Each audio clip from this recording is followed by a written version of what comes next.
Okay, I believe there are 8 factors which will dictate the value of the business, the things that will affect that enhancement and reduction. And I'm going to go through the list of 8 and then I'll deal with them one at a time. First of all, the net profit, the earnings. 2, the sustainability of those earnings. 3, Mike, don't they have a handout of the slides? Yep, fine. So there's no need to take this down because we're going to go through them each in turn. What you need to do is to add stuff that I say that isn't on the slide, which is quite a lot. 5, stability and loyalty of staff. 6 is the management control. And 7 is robustness of the infrastructure. And 8, good returns, ROI. Okay, so let's deal with that first one, net profit. Now, I could and have got and have done many times a whole section on how to improve your net profit, because I am convinced, and I've never yet failed to show it in groups like this, you are wasting so much profit you wouldn't believe it. You don't think you are, but you are. However, that's got to be a section on its own because it's quite detailed. Clearly what you're doing at the moment, I suggest, is you're trying to maximize your gross profit in whatever way that you can. Fine, good, because that's going to influence your net profit. Clearly, you've got to minimize your costs as much as you can, consistent with the growth that you're trying to develop in the business. All this is fairly obvious and straightforward. And you've got fixed and variable costs, some of which you can do something about and some of which you can't, or not for a long while. You've got budgetary processes in place to make sure that you do, in fact, meet your net profit targets, and if not, what can be done about it? And I've explained you need to clean the figures of the lifestyle costs. So what will dictate the value of the business? The net profit is one of 8, will dictate it. And it is the major driver, because clearly the bigger that number is, regardless of what the multiple is going to be, the better the result is going to be. If you can get that up, that helps enormously. If you can get that to 4 and you still get a 5, then you've doubled your money, of course. But I'm assuming, and I know it's an assumption which won't always be met, you're doing everything you can up here already. You've done all the minimizing of your costs. You don't waste any money anywhere, do you? You're tight. I heard the word tight mentioned earlier on. And you are getting really good returns. If we have time, I'll give you some clues as to what might have gone into that other thing. Anyway, net profit is the key starter point. Then I said the second value factor was number 2, which was the sustainability of the earnings. Now, last year, you did that sales and you made that profit. Where's the client base? Let me have a look at it. Your client base, list of clients whom we have billed, and you mentioned this morning, separate them out, temporary and permanent, please, and total, fine. That clarifies where you're not doing your cross-selling. But client base. Now, I then want them ranked in order of billing, most down to least. And then I want to see what percentage of your billings are in what percentage of people. So if your top 5 are 80%, I'm getting very worried. Why would that be? Indeed, and if one of them drops out, we're talking about a major slug of business. And it is, I didn't say easy and certainly not desirable, but it's perfectly possible that one of your top 5, 0 next week, they've just gone bust. HMV, just gone bust. End of story. And you're probably owed money. So you need to have a spread. So the client base is a very key factor. Now, not only that you've been continuing to do business with them, but what sectors are those clients in?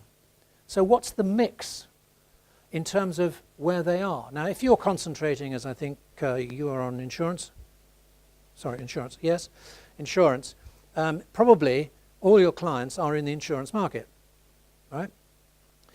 But there are, of course, very many different types of insurance. And therefore, a mix that is in, I don't know, wouldn't need to know. But if, for the sense of example, medical negligence insurance is a major part of your client base, that may be good, bad, or indifferent, but it's much better if we can see there's a mix of sectors within the clients. So client mix. How many of your clients that you did business with the year before this one do the same chart and see how many have come through from previous year to this year? So you are keeping the business. You're not churning just new business all the time and not keeping the sustainability of the earnings. I'd like to see some long-term client relationships. Why? Because long-term client relationships are more likely to survive than short-term, of course. I'd like to see how long you've been doing business with that client. That's my due diligence, one of the checks I'll do. Now, this is a very important one. I want you to regard this as two separate things. So forget the second half, just good margins. Let's just think about your standard terms of... Do you all do permanence? Okay. Your standard terms of business on permanence, fee structure. Do you reckon, don't put your hands up yet, I want you to think, do you reckon that your fee structure on your terms of business is above the average of your sector and competitors, at the average of your competitors, or below the average of your competitors? Don't answer, just think.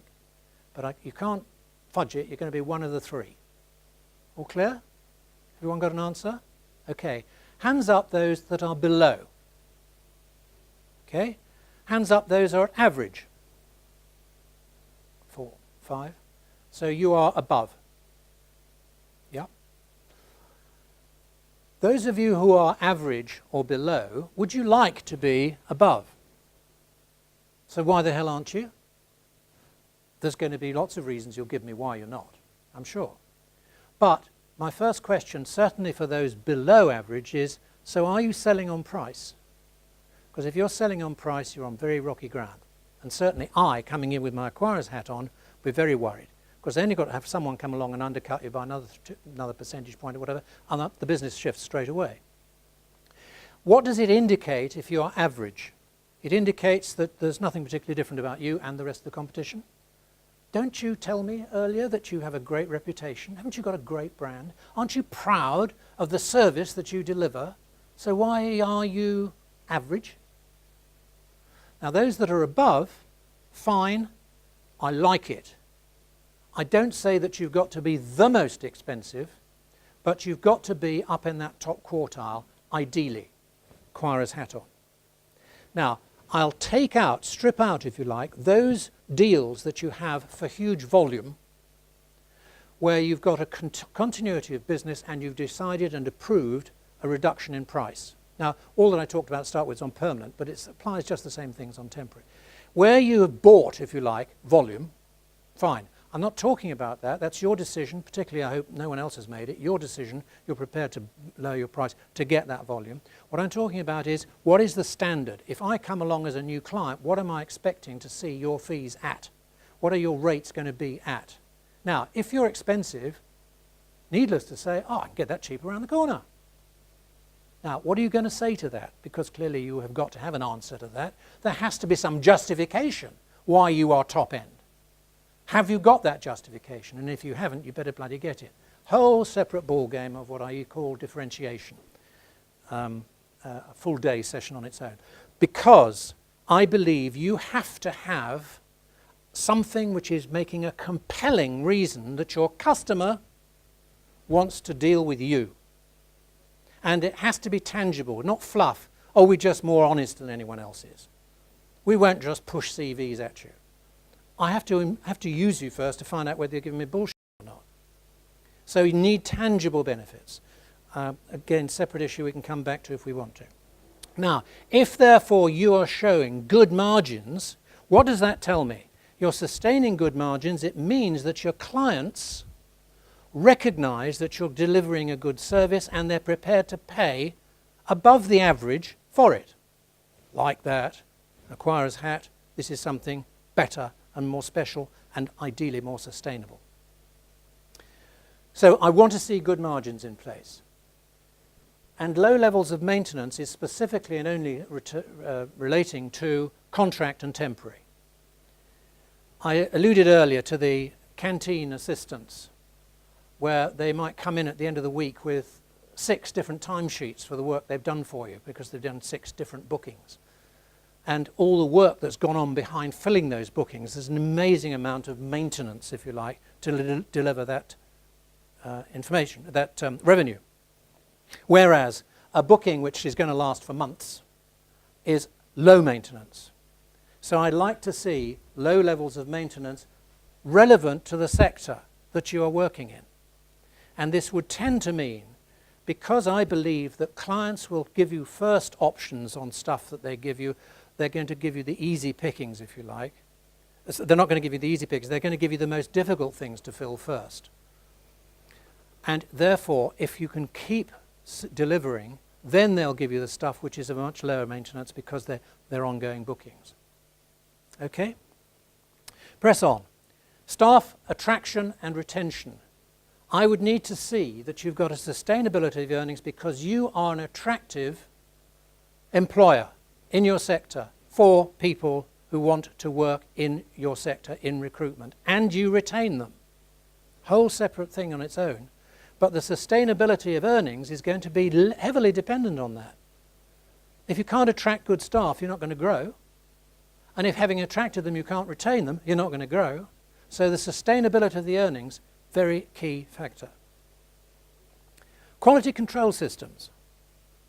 Now, we've started to get into the fact that you might have a service to your customers that is exceptionally good.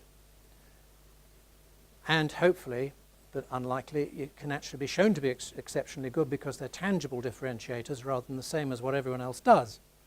But you need quality control systems in place to ensure that that quality is continually delivered and measured as being delivered. And the meritocracy that I talked about identifies that the quality delivery of our service is key. So if we get complaints, and we do all we can to get complaints, if there is anything wrong, please tell us. Don't just go round the corner instead. Tell us about it, so there's a chance we can do something about it. How would you get that information? By talking to your clients. And not sending them emails that they can delete, but getting in the conversation. And I'd like to see that the quality control systems that you have in place are part of the structure of the business. What about the quality of the earnings? Now, I explained that's something. How easy would it be for me to replicate what you've done? If I invested £1 million, would I get there in 5 years' time? So the mix of temporary and permanent is quite important. I alluded in Mike's introduction to a client that I was working with where we sold the business for 35 million. I first met that client when I was working for a business who was contemplating the possibility of acquiring them. And as a non-executive director on the acquirer, we were talking to the owners to see whether there might be some sort of deal available here. I was very impressed with these two guys who ran the business, very impressed, and they'd got a good business. And we started to sort of kick around the ballparky type figure that we might be talking about. And absolutely rightly, indeed it was predictable as far as I was concerned, they said, well, actually I think, no, we'll leave it for the moment, thank you. But in the course of the conversation I said, your business is 95% permanent. If you were to put in a temporary or contractor or interim section in the business, then your business would be worth an enormous amount more money than just the extra irrelevant profit that you're getting from it. Oh, really? Absolutely. Why is that? Your question. I explain. Now, they were two permanent, very, very successful permanent consultants originally, and they knew permanent backwards in their sector. They were gurus. Fantastic. But they'd never, ever run a temporary desk, and therefore didn't feel comfortable with it, and were not going to be good at it because they'd never done it. They went away, and I came across them then 3 years later in a session like this where one of them turned up as one of the delegates.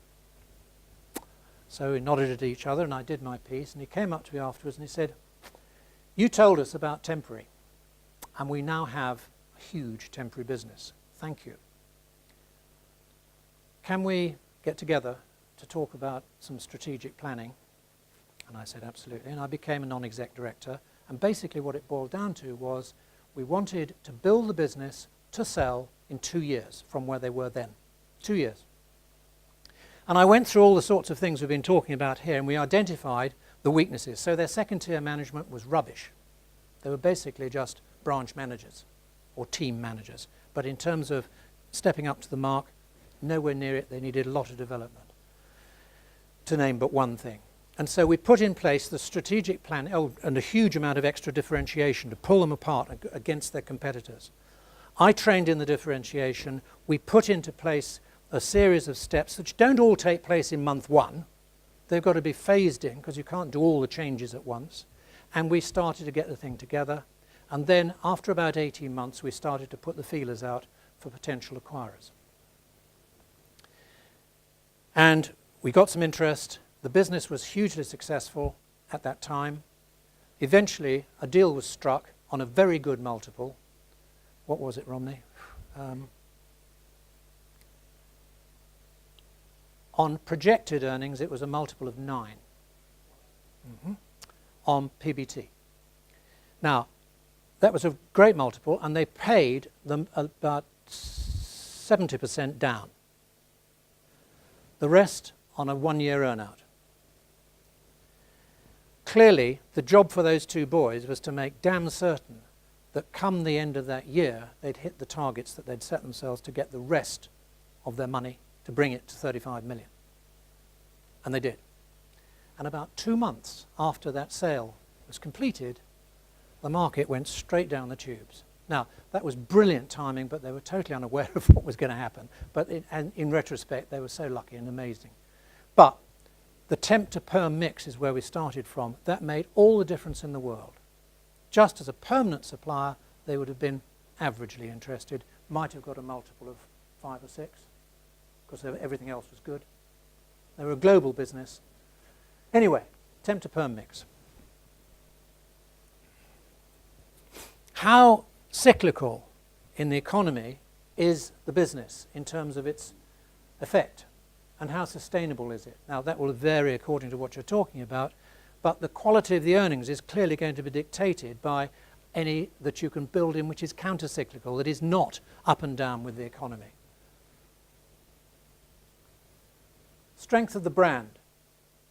That needs to be constantly reinforced and checked that we are as good as we think we are. You need to get out and see your key clients alone, just to chew the cud with them and say, you know, we think we're doing a good job. Is there anything at all we could do? Do you, for instance, this is not for you as the owner to do necessarily, although you might be the person to do this particular part of it, do you, as part of your service to your clients, build in a quarterly quality control review meeting, which is booked in advance? We book up for 3 months' time. Well, I don't need to see you. You know, we're doing business every day. If there's something wrong, I'll tell you. Yes, we employ people, but we also have an appraisal system once a year. We're dealing with them all day, but it makes sense to just come back, sit down, and have a look at the thing from a distance as a specific quality control review. Now, most clients, once you've explained what you're aiming to do with this, which is for us to find out if there's anything we could be doing better, anything we're doing which we shouldn't do, and for us, frankly, to find out if there's things that could help us do better for you by asking you to return CVs quicker or whatever it may be. Yeah? That meeting is the easiest meeting in the world to reinforce your relationship with your client. A, it shows you're not interested in just last week's billings, you're trying to see a continuation. And there may well be some action sheets that come out of it. Right, you're going to agree to do this, and we write it in, we put it in, and we carry it forward. Very simple little thing, but it does make a hell of a difference. It is part of the way we operate, Mr. Client. I don't want to know that. Fine, okay, fine, we'll carry on. But in 3 months' time, you might like to say, we've been going for 3 months. We normally have, with our respected clients, a quarterly quality control review. Could we perhaps institute that now in 3 months' time from now? Why not? What's the worst thing that can happen? No. Fine, all right. Don't ask, don't get. Sorry, terrible story about a bloke who was quite an attractive bloke. And whenever he came across an attractive young lady, he would pretty quickly say, any chance for a shag? Now, he got his face slapped an awful lot, but boy did he get some nookie. Because don't ask, don't get. And I firmly believe that applies. So often we do not ask for something with clients, with candidates even, because we anticipate the answer is going to be no, so we don't ask.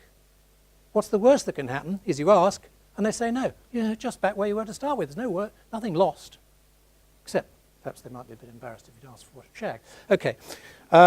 The quality of earnings, yes, we need to see consistency of the quality of earnings over time. That's what I alluded to in terms of a steady growth, which is nice. You've got to show the ability to build and retain the business. Many people have shown that they can build business, but they can't necessarily retain it. And that's because they've grown and grown and they've become diluted in terms of the quality that's going through, in terms of the contact that's going through. There's more contact required because there's now twice as many clients. There's more contact required because they've got twice as many candidates coming through, etc. And it tends to, that's the trick of your growth, is you've got to make sure that you can retain the business that you've got, which is typically going to be alluding to the quality of the service that is being offered. Right, number 4, solid growth of earnings. As I explained earlier, ideally we need to see those including each year, having cleaned the figures. So when you're talking to me, you can say, well, look, there's our accounts, but the underlying figure, the real, excluding lifestyle figures, this is the growth figure that we're talking about. When you have a hiccup, and you'd be unlikely never to have a hiccup, well done if you haven't, you need to establish the clear reasons for that lapse and show what action was taken. Now, the hiccup could have been 18 months ago. I'm still interested, even though it's 18 months ago, because I want to know what you did about it as to whether it can happen again. And if you can show that you took action and that action has worked, then clearly I start to build confidence that what you're telling me is sustainable. I would like to see how you did on a month or quarterly basis where your projections were there and your actuals were there. So how accurate were your budgetary processes? The more budgeting you do, probably the more accurate you'll become with more experience, and certainly there tends to be some help with some critical mass because there's less fluctuations available. But I would like to see that you have compared and you are getting better, so that when you say, and next year we're going to do 250,000, there's some degree of confidence available to me that we might be actually talking about a figure that is going to be achieved, because it typically has been. I mentioned that staff stability and loyalty were clearly very important. Proven longevity. I need to see it. I need to see how long these people have been in post. I want to see what you do to attract people to join the business. If you can show growth, and if you can show differentiation in the offering that you make, it's a hell of a lot easier to attract good candidates. If you're pretty static and you do much the same as everybody else, then why would they want to join you for another 10 grand a year? Okay, I'll take the 10 grand, but I don't think I'll stay necessarily. I want them to come because they're going to want to join and stay with us. Next thing is good responses to internal attitude surveys. I'm talking about internal attitude surveys. Do you carry out internal attitude surveys? What do your staff think about life in your business? Now, until you get of a certain size, it's probably a bit of a waste of time, but certainly once you get past, I would guess, 20 to 25 staff, then it is worth doing that on a regular basis, because you will often identify things that are actually causing some degree of unrest, resentment, potential levers, and you might catch them. If you're not asking, you probably won't.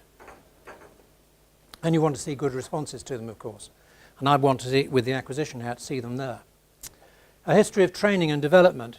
If you haven't got your own training internally, then you've certainly got to have it externally, because it should be an ongoing upgrading exercise all the time. How many of you are IIP? Okay. How many of you have thought about it and said, no, thanks very much? Sorry, what's IIP? Investors in people. You're working towards it. You are? Yeah, leave aside for the moment. IIP. No. Okay. Just a quick aside. Just look into it, because actually all that IIP is about is exactly where this is at. You are able to satisfy standards that there is a structured training facility inside the business to train people to do the job that they're expected to develop into as you go along. And it links to the strategic plan, that you are doing all that you can to develop your people within the business. Investors in people, says what it is on the tin. It is pretty common now, I have to say, in the industry, and it's not very difficult, and you can get aid to get a consultant in, which is not me, I stress, you get to get a consultant in to help you achieve it, and you can typically get some degree of government-sponsored money for that. Then, promotion from within, very, very helpful if you can achieve it, and you should be trying to develop it. Because a lot of people say, oh, we'd love to promote from within, but they're just not up to it. Whose fault is that? Well, often, not always. I mean, they may have done the, what is it, the Peter principle, is it, where they reach their level of incompetence. They can't actually do anymore. That's as far as they're going to go. But actually, most people can be developed on from where they are. And if you are showing them that you are encouraging them to develop so that you can promote them from within, that's great. And as it is, you will then got people being promoted who think like you do, who have the culture, who understand how it works here. And so they're likely to do a better job than someone whom you might hire in from outside, particularly in a management role. Culture, values and beliefs should be in the muscle. I've already alluded to this. This should be absolutely instinctive within the business. They should know. The meritocracy makes it clear what is meritocratic in the business. And the culture and the values and the beliefs are clearly identified and are instinctive. Share options and other retention hooks will, of course, assist with staff stability and loyalty. Quite a big deal on its own. Plenty I've seen of share option schemes that have not been in the interests of the owner of the business and the business ownership, but are in the benefit of the employee. Well, fine, let's have the employee benefit, but let's have the business benefit as well. Right, let's go on then to number 6, which is management control. Financial management, I'm back on that one again because, and it's nothing to do with having been, and I stress very much, historically, been an accountant. I'm absolutely convinced that the financial management of the business has to be an integral part of the management of the whole business. The financial bit is crucial. And certainly it's crucial if you're thinking about the value of the business as a whole. And the expertise that may be required may initially have to come from outside. You might hire a 1 day a month finance director who would be capable of earning as a finance director 6 figures and more, but is just coming to you for 1 day a month and has a very clear remit of what he's supposed to be doing in that 1 day a month. But you're getting a level of expertise which is a mile higher than where you currently are and may well point out some useful stuff for you. Example, suggestion. But the financial management is crucially, in fact, important factor for the value. Cash control clearly is self-evidently important, but what I would like to see with my acquisition hat on is that that isn't something which is, if you like, passive, it is active. So that there is a constant updating of the cash flow forecasts, and any decisions that are made have a clear box to tick on the cash flow side of things. It's easy to spend the money. Have you got it? Will you have it? If you spend it this month, does that mean you can't pay the VAT next month? Example. Budgetary control, we've alluded to that quite a lot, and I think by the sound of things you've certainly got the opportunity to do good budgetary control in place. Structure and discipline. Let's deal with the first one, structure. The structure can typically be diagrammatically explained. An organisation chart, an organogram, or whatever you want to call it. But the discipline that goes with that and the structure in terms of the responsibilities and the authorities that go with it are often very blurred. You've just spent 150,000 quid on something, Mike. What the hell do you think you're doing? Well, I thought I was entitled to do that. That was in my remit. Where? Well, he spent 100,000 last month. Why can't I spend 150,000 this month? Well, there should be a very clear answer to that, probably too big a figure. But this needs to be clearly set out so that people know exactly what they can and more importantly what they can't do, and there is some discipline in it to ensure that things don't happen that have happened before you find out about them. They're too late to pull them back. Often that has happened in the past with recruitment businesses. Internal KPIs, leave the second half for a moment. I'm sure, well, hands up those who do not have KPIs in place, key performance indicators. Okay, so you've got key performance indicators in place. There are, of course, a myriad of the various KPIs that you might have. My question is, the KPIs that you've got in place, which are measured on a regular basis, are they all, A, used? You get a number, so what are you doing with it? Well, we're just recording it. So you're not tracking it, you're not seeing whether it's better or worse than this time last week, last year, last month, whatever. So are you actually using that information? If you're not using it, what are you generating it for? What's the point of it? That's just time for someone to do it. Get the time spent on something else. Are those KPIs factors that will be consistent with the strategic plan that you have in the business of where you want to go and how you want to get there? How many of you, for instance, measure each month in your management accounts as part of your management information your debtor days?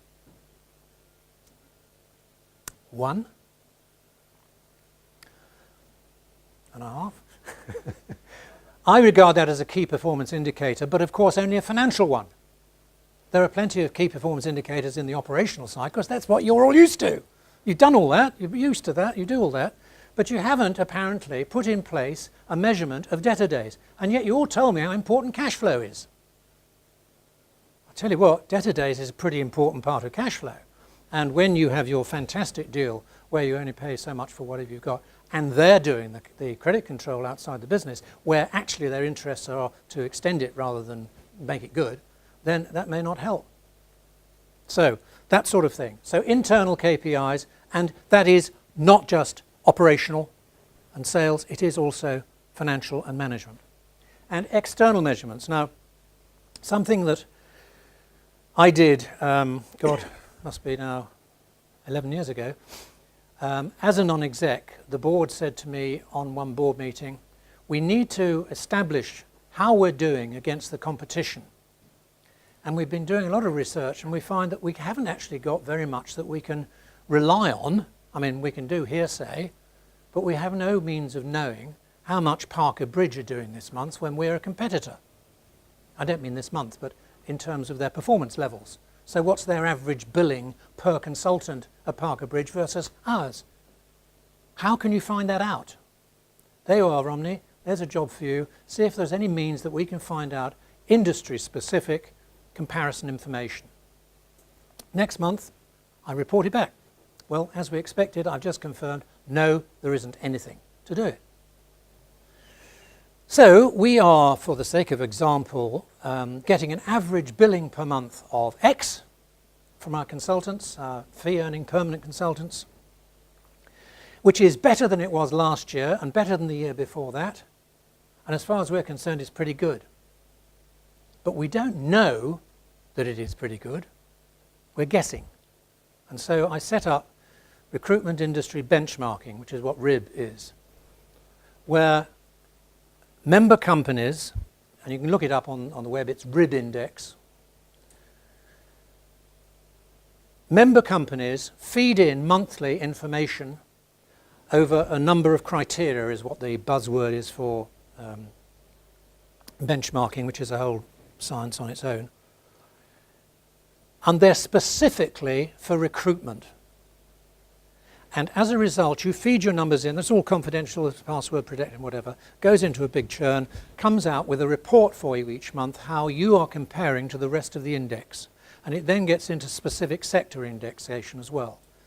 So you're doing £25,000 a month. How does that reckon against competitors in the index? You don't know who is the highest one and who is the lowest one. You know which yours are.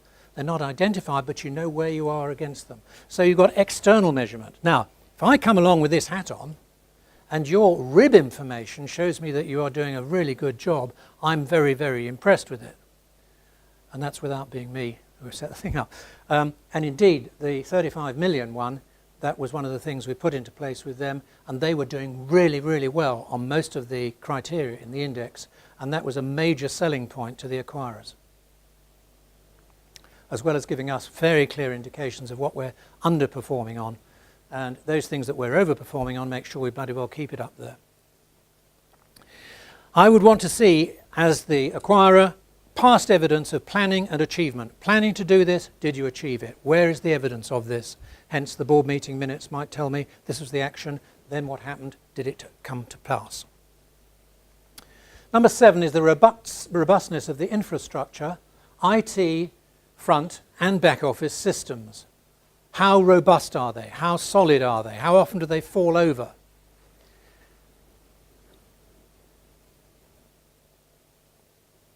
How much are they backed up? How much would it be worth one of your IT staff to give that information to a competitor? Ever considered it? How easy would it be? Systems and procedures. Do you have a systems and procedures manual in place? I say, do you have one? I don't say you should have one or have to have one, but I think it helps enormously if you have, because day one, new recruit comes in, there is something for them to start working through and to be trained on. This is the processes and procedures that we carry out here. This is not to suggest that you are a robotic, constrained, tick box type of mentality, but it does mean that it is under some sort of discipline and control, which I think is hugely important. Internal control. What internal controls do you have? How often do you check the information that you're given? You all have some form of front office system, I imagine, in place, that your consultants put their number of interviews today in, yes, type stuff. And it no doubt produces for you automatically, comes out the end, the ratios and statistics from it. Your KPIs are derived from it in many cases. Agreed? No exceptions yet? Okay. How do you know those numbers are right? How do you know that your consultant has put in everything that they should have done and have put it in correctly? Because if there is any degree of tolerance in that, and there has to be some, I suppose, but any sort of major variance, what's the use of the numbers? They're non-reliable. And you're either not or should be doing something about them when they're not reliable. So you need to be sure that the internal controls are in place. And we had one very simple rule, was that if any of the information that was going onto the system, which was going to generate a KPI of any significance, if the individual had a commission structure, their performance of billings type numbers was 80% of the potential commission earning, and 20% was based on their adherence to procedures and quality control procedures, complaints and so on, so that they are recognizing it isn't just numbers, it's actually doing the job properly and giving us information that we can rely on. Okay? Risk management. So what are you doing about the risk of your IT falling over, of your consultant going to the competition? That's a risk, isn't it? Other risk management areas within health and safety and all that sort of stuff, fine, right, that's all part of it. The infrastructure I need to see is robust, doesn't keep falling over. And finally, on 7, premises. Are they well looked after? Are they your responsibility? Have you been paying on time? Have you kept them up to snuff? Blah, blah, blah, blah, blah. Is the infrastructure in regard to premises robust? Is it well controlled? The final value factor was ROI, return on investment. So are you managing your assets? Now, assets in a recruitment business, there are comparatively little in the form of fixed assets of any value. The major asset on any recruitment business is what? Not you. No? Asset like on a balance sheet? No? Thank you. The only asset of any real value on the balance sheet of a recruitment business typically is the debtors. Now, you might have a freehold premises, fine. But apart from that, the only thing of any real value is going to be the debtors. And I'm talking about management of assets. Do you manage your debtors? Well, apparently some of you don't even work out how many days they are. But apart from that, make sure that the assets that you've got on your balance sheet are worth what they say they are and that they are being properly managed. Management of liabilities. Is there any way you could get the 3-year lease you've got on the photocopier restructured, upgraded for the same, just manage the liabilities in the same way. Cash reserves, what do you do if you do have, hey, anyone got cash reserves? But if you do have cash reserves, what are you doing with them? Are you making sure that they're working for you? Is there a dividend policy? Well, probably in your business, yes, very simply, I have it. But is there a policy? There may not need to be a policy. You just do as you want for your own business at the moment. That's fine. Later on, there may need to be a policy in place. Prudent accounting policies. Does anyone have on their balance sheet work in progress? A value of placements that have been made but have yet to start, for instance. Good, don't. But if you do, you do? We're aware of it, but it's not. Yeah, no. It's a way, a one-off way of suddenly making things look a lot better. Because you've got, for the sake of argument, £50,000 worth of billing to take place over the next 3 months. Well, if you were to take a slug of that and put it into this end of the year, then you've improved your profitability straight away.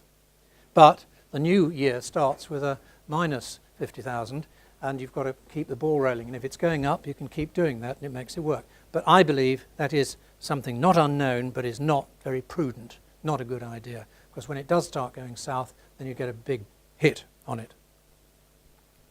Okay, so those are the 8 value factors.